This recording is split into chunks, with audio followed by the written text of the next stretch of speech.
Bueno, vamos a iniciar nuestro estudio en Juan.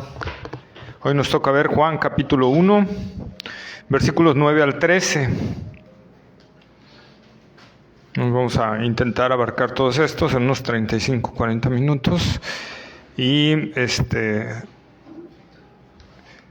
Juan, Evangelio de San Juan, capítulo 1, versículos 9 al 13. Recordando que seguimos en la introducción del Evangelio de San Juan, que son de los versículos 1 al 18.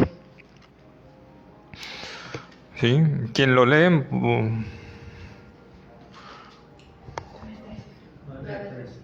Aquella luz verdadera que alumbra a todo hombre venía a este mundo. En el mundo estaba, y el mundo por él fue hecho, pero el mundo no le conoció.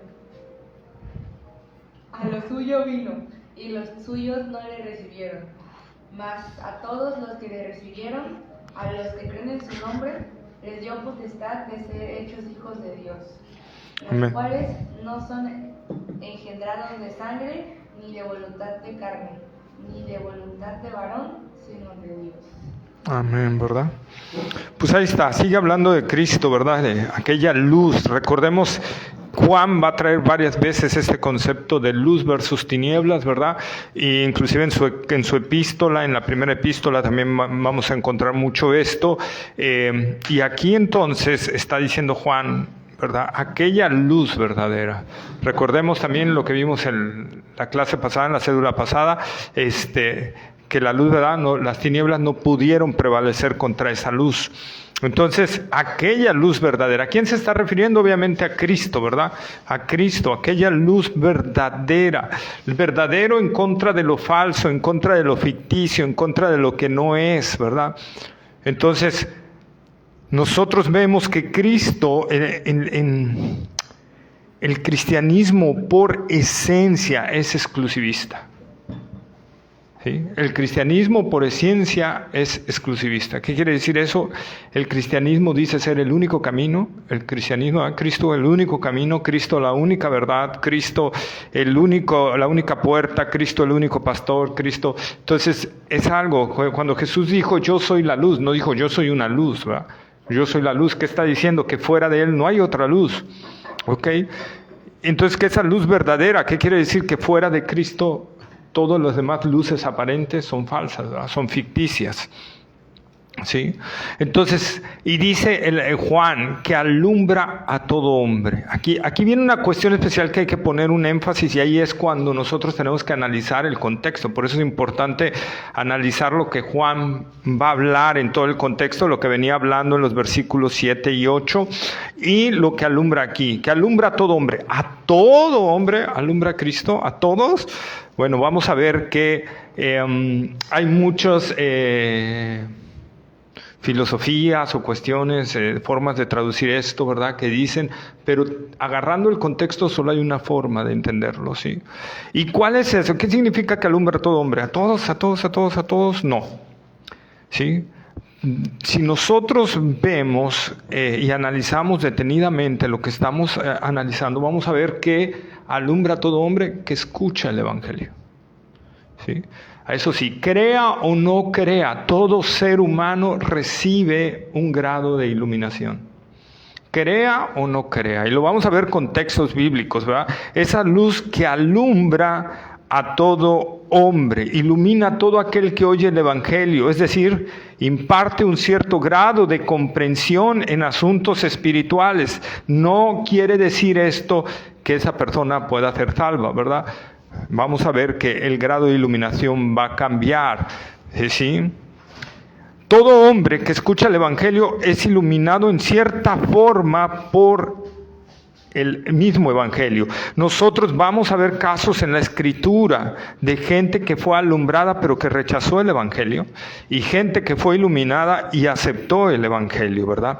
Ahora, el Evangelio como luz, cuando tú expones el Evangelio como luz a personas que están en tinieblas, ¿qué va a suceder? Bueno, hay varias reacciones que pueden hacer. Una reacción que esa persona, como cuando tú enciendes un foco en un cuarto oscuro y hay una rata, ¿qué puede hacer esa rata? Huir, quedarse quieta o venirse encima de ti, ¿verdad?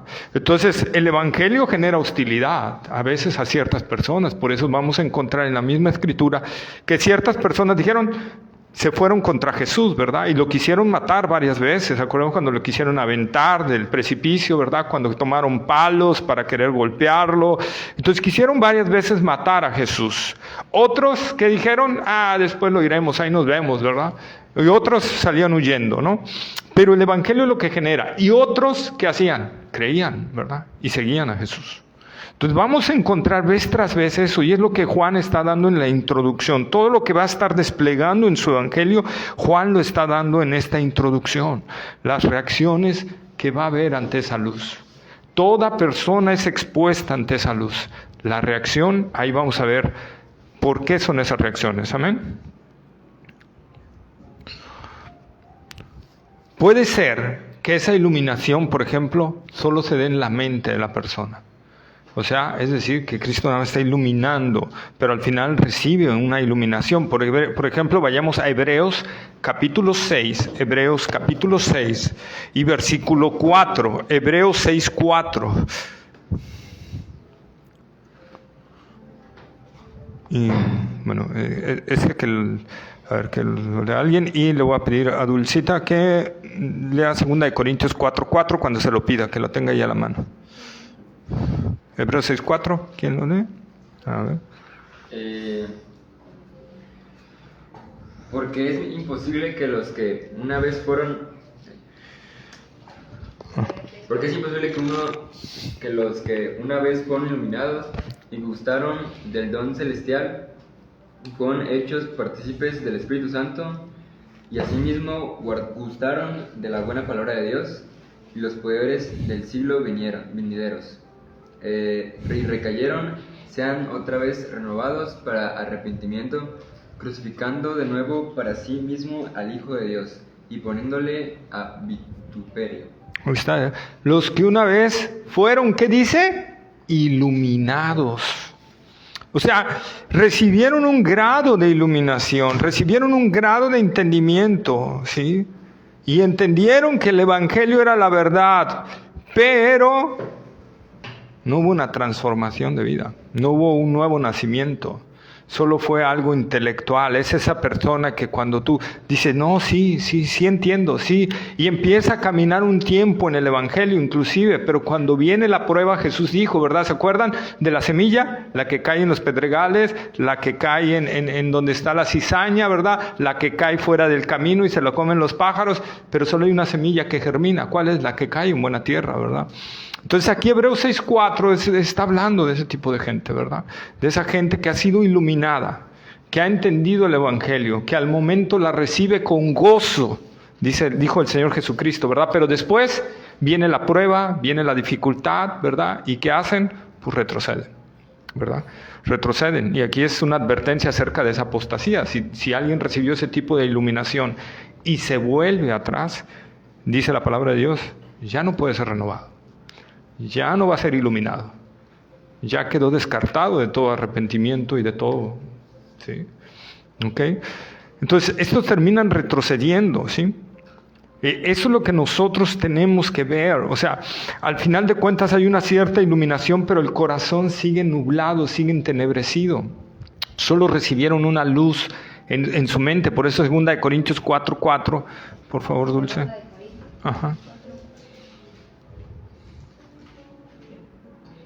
En los cuales el Dios de este siglo cegó el entendimiento de los incrédulos, para que no les resplandezca la luz del Evangelio, del Evangelio de la gloria de Cristo, el cual es la imagen de Dios. Ok, no pierdas ahí eso, por favor. Entonces, dice que el enemigo les cegó el entendimiento. Pero, a ver, parece una contradicción. Acá fueron iluminados y acá cegó el entendimiento. Pero fueron iluminados acá intelectualmente. La ceguera que produce el enemigo es una ceguera en el corazón. ¿Sí? Por eso digo, no fueron transformados, no fueron modificados, no fueron regenerados, no obtuvieron nueva vida, solo asentaron intelectualmente porque recibieron esa iluminación intelectual. ¿Sí? Inclusive ahí mismo en 2 Corintios 4:6 nos dice algo importante, ¿verdad? Que nos habla del nuevo nacimiento, inclusive 2 Corintios 4:6. Porque Dios, que mandó que de las tinieblas resplandeciese la luz, es el que resplandeció en nuestros corazones para la iluminación del conocimiento de la gloria de Dios en la faz de Jesucristo. Y ahí está la diferencia. No es una iluminación simple, es una iluminación, ¿qué dice? Para el conocimiento de la gloria de Dios en la faz de Jesucristo. No es solo una iluminación intelectual, es una iluminación del corazón profunda, fuerte. Y es lo que nosotros tenemos. Esa es la iluminación salvadora.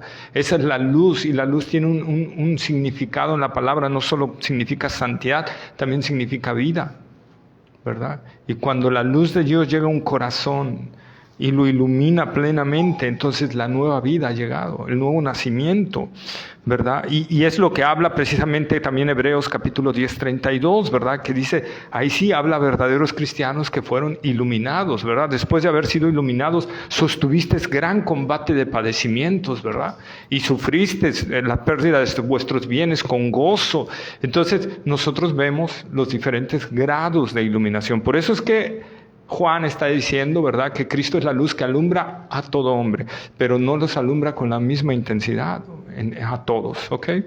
No les da esa misma intensidad, ¿sí? Esto concuerda, por ejemplo, con Juan capítulo 3, versículo 19. Vamos a leerlo, por favor.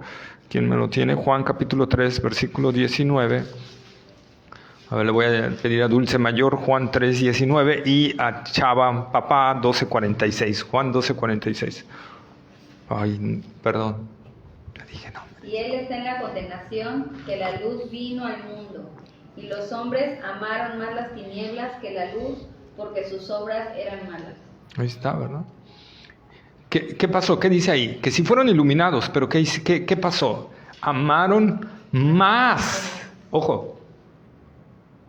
Más. No quiere decir que no amaron a Cristo, pero amaban más las tinieblas. Cuando Pablo, por ejemplo, con Demas, y no vamos a ver esa cita, ¿verdad? En Timoteo, que Pablo le dice, Demas me ha desamparado, amando más a este mundo. No quiere decir que Demas no amaba a Dios, pero no lo amaba con el amor de Dios. ¿Cómo es el amor de Dios? Aquel que se da todo por aquel que amas, ¿verdad? Entonces, cuando nosotros amamos algo más que a Dios, entonces cuidado. O a la par de Dios. Por eso Jesús fue claro cuando dijo, el que ama padre, madre, hermanos, hijo, esposa, bienes más que a mí, no es digno de mí. ¿Y por qué dice eso el Señor? Porque tarde o temprano esa persona va a claudicar como Demas.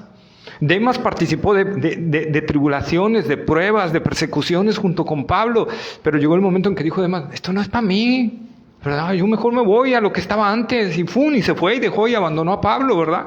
Entonces eso es lo que va a suceder. Por eso es que Jesús nos está diciendo eso. Examina qué amor es el que tienes. La luz verdadera nos hace ver que Cristo es lo más preciado, porque nos muestra otra vez, como dice 2 Corintios 4:6, la gloria de Dios en la faz de Jesucristo.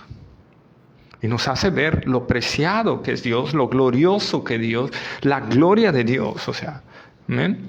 Entonces, la pregunta que debemos hacernos es, ¿qué tipo de iluminación recibimos nosotros? ¿Creemos en Jesús como algo solo intelectual? ¿Amamos a Jesús más que todas las cosas? Si es así, pues la salvación ha venido a nuestra vida. Pero si no, entonces tenemos que pedir perdón, arrepentirnos, ¿verdad? Y creer en el Evangelio. En Juan, y seguimos, entonces la luz que alumbra a todo hombre, ¿verdad?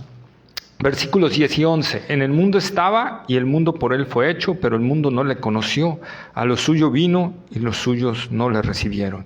Nosotros vemos aquí que Juan va de un general a un particular muy especialmente, ¿verdad? Empieza que el mundo estaba y en el mundo estaba, o sea, Jesús, su encarnación, ¿verdad? Ya estaba andando por aquí. Y el mundo no le conoció. ¿Quién era ese mundo? ¿A poco los mayas, los aztecas llegaron a saber de Jesús? No. Pero ¿por quién estaba representado el mundo? Por la gente que habitaba en Israel en ese entonces, que estaba compuesta de judíos y gentiles, ¿verdad? Recordemos que ahí había gentiles, inclusive había gente del Imperio Romano, ¿verdad? Y estaban los judíos. Entonces ahí estaba representado todo el mundo, ¿sí? Y el mundo por él fue hecho, pero el mundo no le conoció. Y aquí la palabra conoció tiene un significado más fuerte. No le reconoció. ¿Sí? O sea, no quiere decir que no supo quién era. Sí supieron quién era. Sí sabían quién era, pero no le quisieron reconocer. ¿Por qué? Porque no se adecuaba a sus planes y a sus proyectos. Recordemos, por ejemplo, el pueblo judío, ¿qué quería? ¿Un Mesías qué? Conquistador. Un Mesías que los viniera a liberar del yugo romano, ¿verdad? Que destruyera a los romanos y que Israel fuera la primera potencia mundial. Y en ese Mesías estaban esperando. No querían otro Mesías. Isaías 53, es más, por ahí leí que en los estudios que tienen los judíos se brincan Isaías 53 porque habla de ese Mesías sufriente y ellos no conciben un Mesías sufriente. ¿Sí? No conciben un Mesías que muera y que vaya a padecer y que vaya... Eso no lo conciben. Entonces, ellos sabían por las señales, por todo lo que Jesús hizo, y por eso Juan va a tomar 9 señales, dijimos, especiales para indicar que Jesús era el Mesías, ¿verdad? Pero los judíos sabían porque nadie había hecho los milagros que Jesús había hecho. Ni Elías, ni Moisés. ¿A quién otro se les ocurre de los grandes profetas del Antiguo Testamento? ¿Verdad? Nadie había hecho lo que Jesús había hecho. Solo el Mesías podría haber hecho eso. Y ellos sabían que él era el Mesías, pero como nunca les dijo que iba a destruir al Imperio Romano, ¿verdad? Y que los iba a establecer y los iba a levantar como primer potencia mundial, ese no nos conviene. Esa fue la realidad. Y el Imperio Romano, ¿qué? Sí veían lo que Jesús estaba haciendo, veían cosas que sus dioses jamás harían, ¿verdad? Sí veían cosas particulares en Jesús, sí veían, inclusive, ¿se acuerdan? Pilato estaba anonadado con Jesús, ¿verdad? Inclusive hasta intentó soltarlo, ¿verdad? Porque sabía que algo no... Pero no quiso reconocerlo. ¿Por qué? ¿Por qué no quiso soltar a Jesús? Porque amó más la gloria de los hombres, ¿verdad? Amó más su puesto. Él sabía que si soltaba a Jesús, su puesto estaba en peligro. ¿Sí? Entonces no quisieron reconocerle. Y así es el mundo. O sea, el mundo no es que no vea en Cristo la verdad. Es que dice, no me conviene ese Cristo porque yo quiero seguir en mis cosas. Yo quiero seguir siendo ese borracho. Yo quiero seguir siendo ese mujeriego. Yo quiero seguir siendo ese tomador. Yo quiero seguir siendo ese que es corrupto, que hace tranzas, que avanza y que... ¿Verdad? Como dice un dicho por aquí, ¿cómo dicen? El que no tranza, no avanza, ¿no? Yo quiero ser ese que avance, ¿no? Conforme al mundo. Y ese Cristo no me conviene, no se ajusta a lo que yo quiero. Entonces no quiero. Reciben, cuando les predicamos el Evangelio, reciben una iluminación, pero no la quieren aceptar. ¿Por qué? Porque no se ajusta al estereotipo que ellos quieren. Por eso cuando les presentan un Cristo diferente como el de la Iglesia Católica, pues ahí están. ¿Sí? O el de pare de mentir. No, ¿cómo es? Pare de sufrir, perdón. Pare de sufrir, ¿verdad? Les presentan un Cristo que les va a dar todo, no, hombre, que todo lo que pidan, todo lo que quieran. Entonces, ahí está la gente porque ese Cristo se acomoda a lo que ellos quieren. Pero cuando les hablan un Cristo que murió en la cruz, ¿verdad? Y que te pide llevar tu cruz, ¿verdad? Negarte a ti mismo, entender que vas a tener problemas, que el Evangelio no vas a llegar y se van a acabar tus problemas, no, se van a exponenciar tus problemas, ¿verdad? Esa es la realidad. Entonces ahí es cuando la gente dice, no, gracias. Judas, ¿por qué traicionó a Jesús? A ver, Judas estuvo siguiendo a Jesús durante 3 años. ¿Y por qué lo traicionó? Viendo todos los milagros, viendo todo lo que hacía, viendo las palabras, estando junto a él y todo eso. Porque cuando Jesús dijo, voy a morir, Judas dijo, no, eso ya no me conviene, porque ya no voy a poder seguir agarrando dinero de la bolsa, ¿verdad? Y porque ya no se ajusta tampoco. Entonces, ¿en dónde me quedo? Somos rechazados por nuestra gente, somos rechazados por nuestra nación, y ahora dice que va a morir, y entonces, ¿yo qué? No, ese Cristo no lo quiero, ¿verdad? Y al final terminó apostatando de la fe. Por eso es que nosotros tenemos que examinar por qué hemos creído en Cristo. Como cuando Jesús le dijo a Pedro, ¿verdad? Y a los discípulos, cuando Pedro le dijo, Señor, la multitud se va. Y él, ¿qué les dice? ¿Ustedes también quieren irse? Váyanse. ¿Y qué dice Pedro? ¿A quién iremos si solo tú tienes palabras de vida eterna? Esta es la realidad. ¿Por qué seguimos a Cristo? Porque es el único que puede salvarnos de nuestra situación, de la ira de Dios sobre nosotros. Es el único medio de salvación para salvarnos de la ira de Dios, ¿verdad? Entonces no quisieron reconocerle, no es que no pudieran, no es que en totalidad fueran cegados y endurecidos, sino que su corazón no fue transformado y por lo tanto, un corazón que ama más la gloria de este mundo no va a querer un Mesías como Cristo, ¿verdad? No lo va a querer así. Entonces, el mundo, luego, a lo suyo vino. El mundo no lo reconoció, luego, a lo suyo vino. ¿Qué era lo suyo? Israel, como nación, ¿verdad? Israel como nación. Y luego va algo más particular, y los suyos no le recibieron. ¿A quién? A los judíos que habitaban en Israel, ¿verdad? A los suyos, y los suyos no le recibieron, ¿verdad? No le recibieron, no quisieron recibirle, ¿sí? Entonces va pasando de un particular, y luego vamos a ver otra cosa, ¿verdad? Pero ahorita, y ahí vemos nosotros el clamor del Señor, por ejemplo, en Isaías capítulo 1, versículos 2 y 3, ¿quién lo tiene por ahí? El libro del profeta Isaías, está entre Génesis y Apocalipsis, no hay problema para encontrarlo, no es cierto. Isaías capítulo 1, versículos 2 y 3 es un panorama triste, en verdad triste, Dios hablando acerca de su pueblo.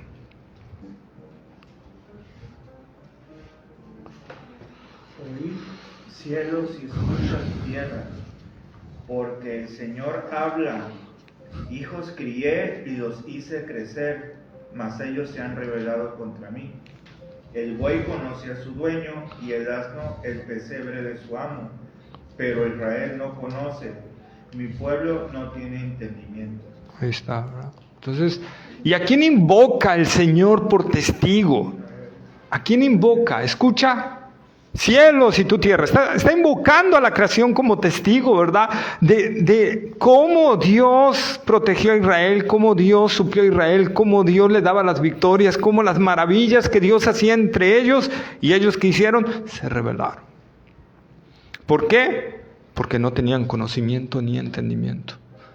En realidad de quién era su Dios, en realidad de lo que Dios decía en su palabra, ¿verdad? Llegaron a tal grado de decir, como decía un profeta, se me fue, Jehová ni hará bien ni hará mal, ¿verdad? Podemos seguir viviendo como vivamos, porque Dios ni hará bien ni hará mal. Dios nos dejará vivir como nosotros queramos vivir, y como somos judíos, tenemos el privilegio de que Dios nos atienda. Y se equivocaron rotundamente, ¿verdad? Se equivocaron rotundamente en esa parte. El Señor lo muestra también, por ejemplo, en Lucas capítulo 13, versículo 34, lo voy a leer. Jerusalén, Jerusalén, que matas a los profetas y apedreas a los que te son enviados. ¿Cuántas veces quise juntar a tus hijos como la gallina junta sus polluelos debajo de sus alas? Y no quisiste. Ojo, no quisiste. No te dejaste. No es que no hayan entendido, no es que no hayan visto, no quisieron, porque no querían a ese Mesías, ¿verdad? Y el mismo Señor en Lucas 19, 42 al 44 habla de que no conocieron el tiempo de su visitación, ¿verdad? Que les iba a venir tremendo por cuanto no conociste el tiempo de tu visitación, o sea, no quisiste recibir ese tiempo. No quisiste recibir en ese tiempo, ¿verdad? ¿Sabes una cosa? Israel pecó gravemente y por eso recibió un duro castigo contra la revelación que recibieron. En el año 70 al 100 después de Cristo, Israel fue masacrada como nación por el Imperio Romano. Y es uno de los sucesos más tristes de la historia que hay, ¿verdad? La destrucción de Masada, donde murieron cantidad de judíos, ¿verdad? Pero ¿sabes una cosa? Nosotros debemos de entender que hoy el Señor está aquí y nos está hablando, así como habló en Israel, nos está hablando por medio de su palabra y nos está hablando a nosotros. Y nosotros tenemos dos opciones: o hacemos lo mismo que hizo Israel, o seguimos al Señor realmente por lo que es, ¿verdad? Y luego dice, y cerramos con eso, más a todos los que recibieron, a los que creen en su nombre, ¿verdad? Y creer otra vez, como lo dije el pasado, involucra intelecto, sentimiento, fuerza y ser. Lo menos de esto no es una fe salvífica, ¿ok? No es una fe salvífica. En Hechos capítulo 8, versículo 10, nosotros encontramos a Simón el mago. Dice la palabra que creyó, ¿verdad? Que creyó a la predicación. Y anduvo un tiempo con los hermanos, pero cuando vino Pedro, ¿verdad? Y vio los milagros que Pedro hacía, Simón le dice, Pedro, ¿cuánto? Porque me des a mí también ese poder. Y Pedro le dice, Simón, tu dinero perezca contigo, porque veo que estás en hiel de amargura y en prisiones de oscuridad. ¿Qué quiere decir eso? Veo que no eres salvo. Pero creyó. Dice la Biblia que creyó. Sí, pero creyó intelectualmente. Ese es el problema de a veces muchos que dicen, es que creyó. Ya es salvo. No, nosotros no podemos decir que alguien ya es salvo. Nosotros tenemos que ir viendo los frutos. Y el fruto que realmente habla de una auténtica salvación es el fruto de la perseverancia, que ese se ve hasta el final. Si perseveró todo el camino, es que en verdad fue salvo. Como dice Mateo 24, ¿verdad? El que persevera hasta el fin, este será salvo. O sea, no habla de que la perseverancia sea una obra para alcanzar la salvación, sino que el que persevera es el que realmente ha sido salvo, ¿verdad? Entonces, todo aquel que cree tenga vida eterna. Dice, los cuales no, versículo 13, y con ese cerramos, los cuales no son engendrados de sangre, ni de voluntad de carne, ni de varón, sino de Dios. Y aquí simple y sencillamente Juan nos habla, lo que va a tratar también en todo el Evangelio, que la salvación no es una obra humana, es una obra de Dios. Entera y plenamente de Dios. ¿Por qué? Dice, no son engendrados de sangre. ¿Qué quiere decir? No es porque tu papá o tu mamá sean cristianos, tú eres cristiano. ¿Sí? No es porque tu abuelito sea pastor de una iglesia, tú ya eres salvo. O sea, no es herencia. No es por herencia, pues, ¿verdad? Sanguínea. No es por voluntad de carne. O sea, no es por nuestros deseos. Pablo dice en Romanos, ¿verdad? Capítulo 9, no es del que quiere ni del que corre, sino de Dios que tiene misericordia, ¿verdad? Es de Dios. Es de Dios. No es nuestra voluntad la que nos hace salvos, es Dios el que nos hace salvos. Por eso en el Evangelio no queda cabida, ni 1% de cabida para la jactancia, porque yo no puedo jactarme de nada, porque todo fue una obra de Dios, no mía. Ni de mis padres, fue de Dios. ¿Sí? Dice, ni de voluntad de carne, ni de voluntad de varón. ¿Qué querrá decir eso? A ver, les voy a dejar tantito participar, porque ya estoy dando así como que una predicación y eso. ¿Qué querrá decir voluntad de varón? A ver, ya vimos que sangre es línea sanguínea, voluntad de carne es la voluntad nuestra, no es por nuestros esfuerzos, pero voluntad de varón, ¿qué querrá decir? Que no lo puede decir un hombre, tú eres salvo. Así es, exactamente, ¿verdad? Exactamente. Ninguna persona me puede hacer salva. Ninguna persona. Es que fui ante el apóstol, ¿verdad? Que ya no hay apóstoles, claro, ¿verdad? Pero fui ante el apóstol y me declaró salvo. No, nada. Es que fui ante el papa y me dio una bula y ya soy salvo. No, no es cierto. Eso es una mentira. No es por voluntad de varón. Solo es Dios quien otorga todo esto, ¿verdad? La salvación, dice el Jonás, la salvación le pertenece al Señor. Y esa es una realidad. Y eso lo vamos a estar viendo en todo el Evangelio de Juan, ¿verdad? Se puede ser hijo de Dios única y exclusivamente si Dios hace la obra en nosotros. Única y exclusivamente si produce esa nueva regeneración, porque a los que creen en su nombre les dio potestad de ser hechos hijos de Dios. ¿Qué quiere decir? Que no todos somos hijos de Dios. ¿Quiénes son los únicos hijos de Dios? Aquellos que realmente han creído en Cristo Jesús como Señor y Salvador. Aquellos que Dios les ha dado la gracia, la fe y el arrepentimiento para creer en Jesucristo, ¿verdad? Esos son hijos de Dios.